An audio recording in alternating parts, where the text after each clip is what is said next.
In our house, there was one rule I hated above all others: never look into a mirror after midnight. My grandmother repeated it like a mantra. When I was 12, I thought it was just stupid superstition.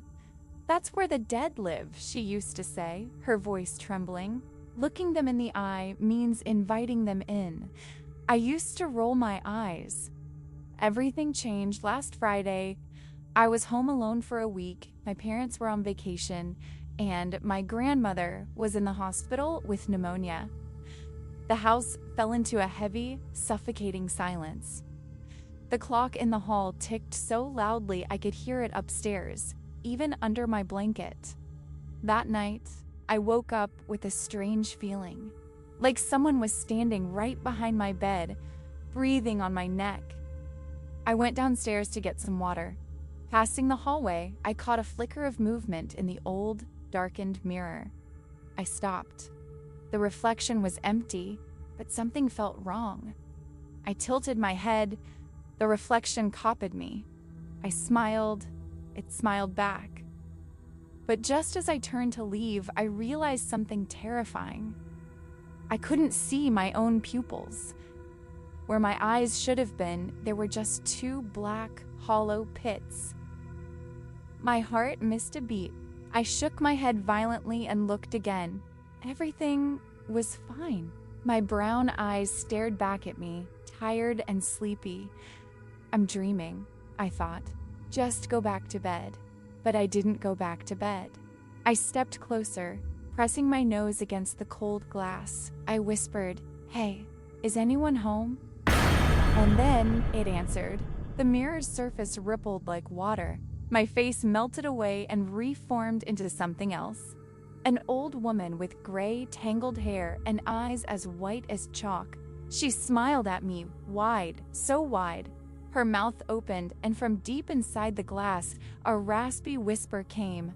"I've waited so long for you to be alone." I stumbled backward, slipped on the rug, and crashed to the floor. The glass cracked straight down the middle, but the old woman didn't disappear. Her face just broke in half. One side laughed soundlessly, violently. The other cried thick, black tears. I squeezed my eyes shut, counting to 10, telling myself it was a dream. When I opened my eyes again, the mirror was whole, perfectly smooth. I saw the hallway, the stairs, and myself, pale, sitting on the floor. Slowly, I stood up. I walked to the kitchen, drank a glass of water, and laughed nervously. Just nerves, I told myself. I walked back upstairs, keeping a wide arc around the mirror. I hid under the blanket. Silence. Then I heard it, the creaking of floorboards. Creak, creak. It was coming up the stairs. Slow, heavy. I whispered, "Mom? Dad?" No answer. The footsteps stopped right outside my door. The handle turned. Slowly, the door swung open. My grandmother was standing there, the one from the hospital. She was in her hospital gown, barefoot, but her eyes, they were jet black like two deep wells. I sighed with relief. "Grandma, why are you here?" She didn't answer. She just walked to my dressing table, picked up my hand mirror, and turned to face me. "Natasha," she said, her voice like scraping glass, "you broke the rule. You opened the door. And now, she wants to come in." She handed me the mirror. I glanced at it and froze. In the reflection, there was no me and no grandmother. There was only the old woman, pressing her skeletal hands against the glass, clawing at it from the inside.